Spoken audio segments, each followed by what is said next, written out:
6월 첫날 1일 새벽 예배에 우리 데살로니가 전서 22번째까지 보다가 다시 오늘 이어서 이제 데살로니가 전서 보시죠. 본다 그렇게 생각하시면 되겠습니다. 4절 한번 보시죠. 4절 보시면 4절에 우리가 너희와 함께 있을 때에입니다.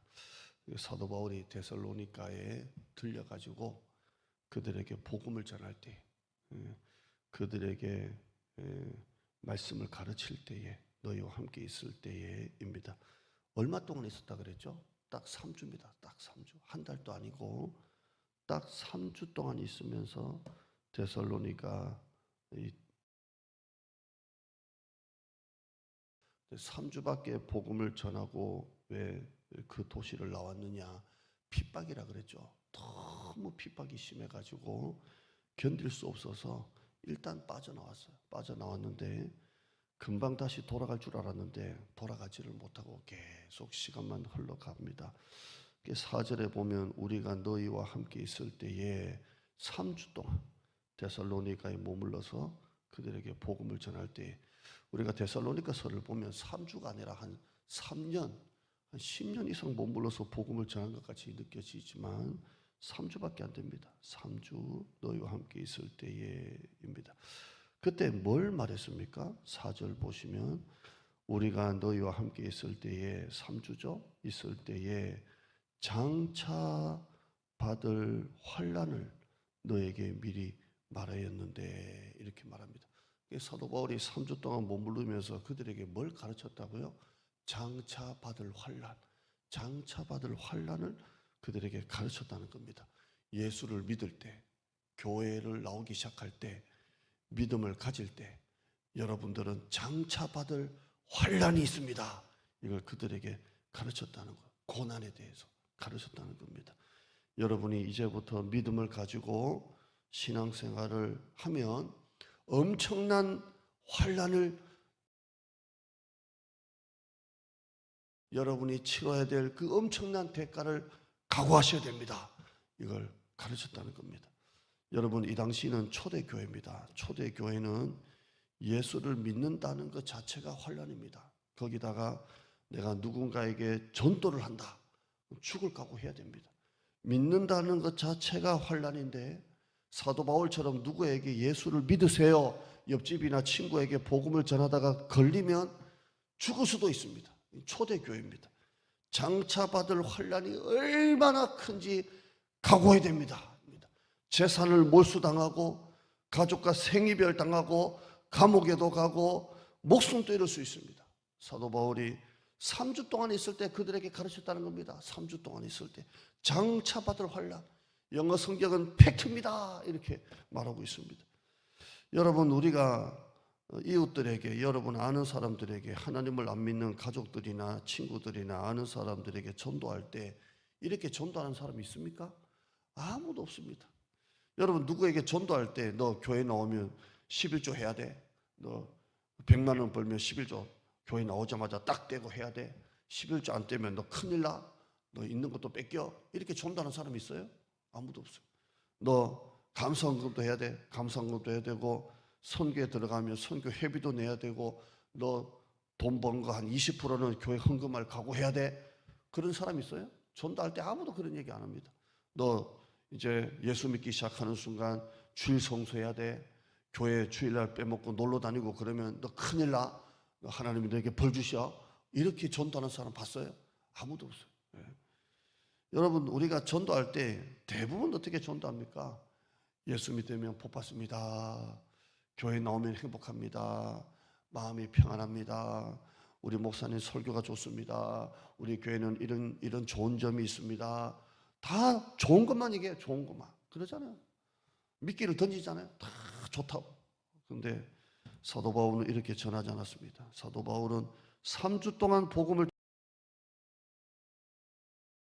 차받을 환난을 각오해야 됩니다.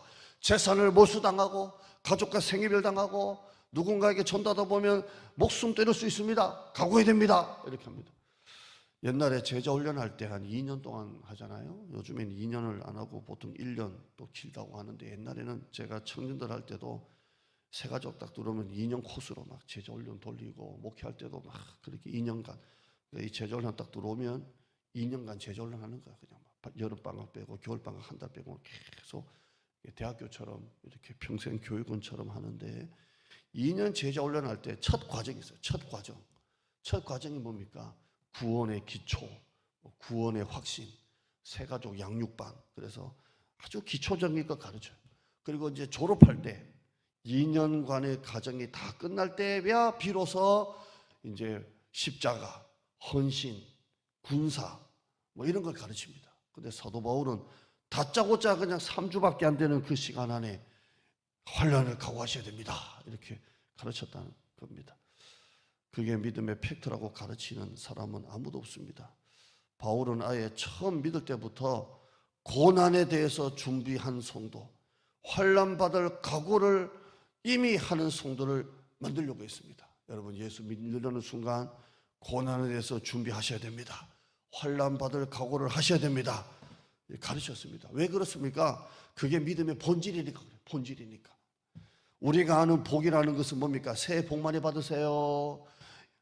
아이들, 자녀들 잘 되고 결혼도 잘하고 돈도 많이 벌고 새해 복 많이 받으세요. 이런 복이 아니잖아요.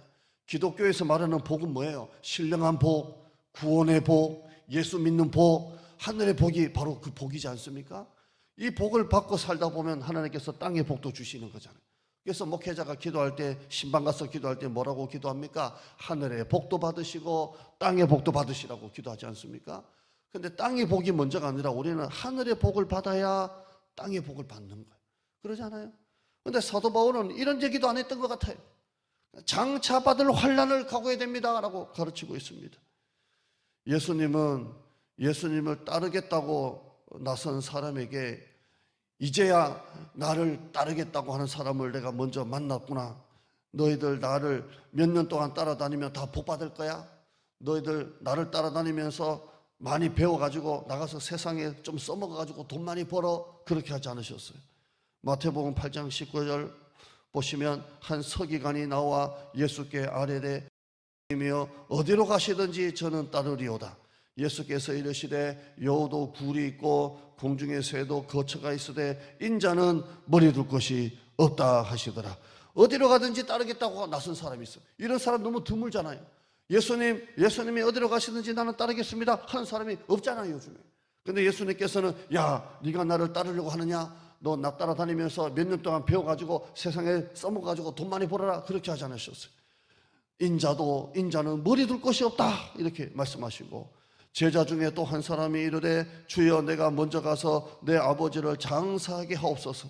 아버지부터 장례를 치르고 따라오겠다고 그래요. 그럼 예수님이 뭐라고 말씀하세요? 우리 같으면 그래 아버지 장례가 중요하지, 잘 치르고 난 다음에 그 다음날 보자 이렇게 되잖아요. 근데 예수님은 뭐라고 말씀하세요? 22절에 예수께서 이르시되 죽은 자들을 장사하게 하고 너는 지금 나를 따르라, 너는 나를 따르라 하시니라 라고 말씀하고 있어요.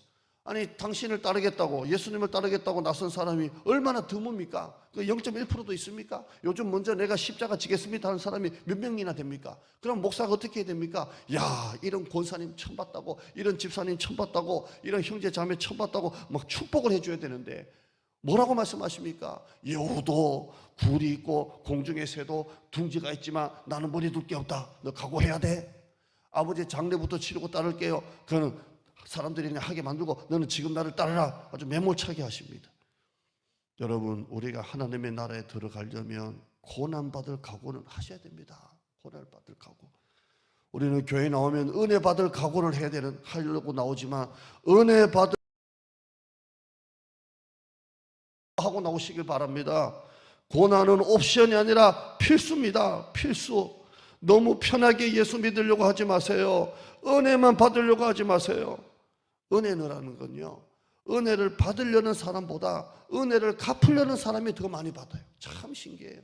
우리가 성도들 중에 은혜는 누가 많이 받느냐? 은혜 받아야지, 은혜 되는 교회, 은혜 되는 설교, 은혜 받아야지 하는 사람들보다 은혜를 갚아야지, 은혜를 보답해야지 하는 사람이 은혜를 더 많이 받습니다.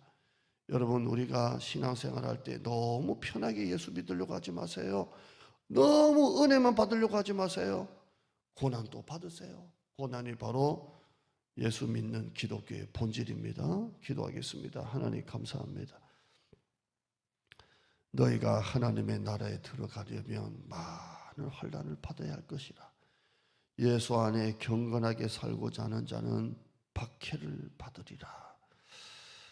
사도 바울이 데살로니가에 3주 동안 있으면서 예수 믿으면 복 받는다 말하기도 부족한 그 시간에 장차 받을 환난을 가르쳤다니. 그리고 설교 이 4절 끝에 보시면 장차 받을 환난을 내가 미리 가르쳤는데 과연 그렇게 됐구나. 이제 너희가 내가 가르친 대로 환난을 받는구나. 이렇게 말합니다. 누가 이렇게 복음을 전도합니까?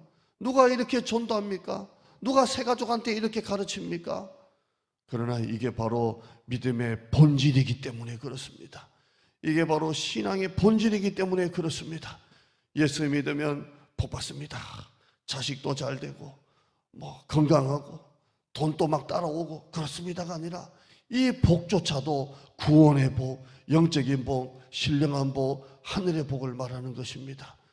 고난은 옵션이 아니라 필수입니다.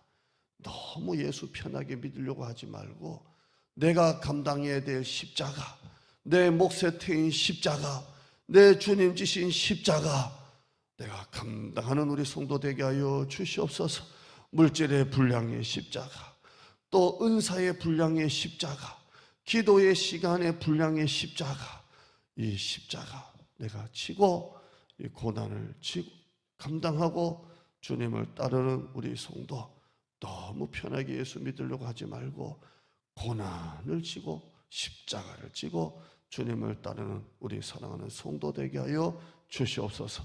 예수님의 이름으로 기도드립니다. 아멘.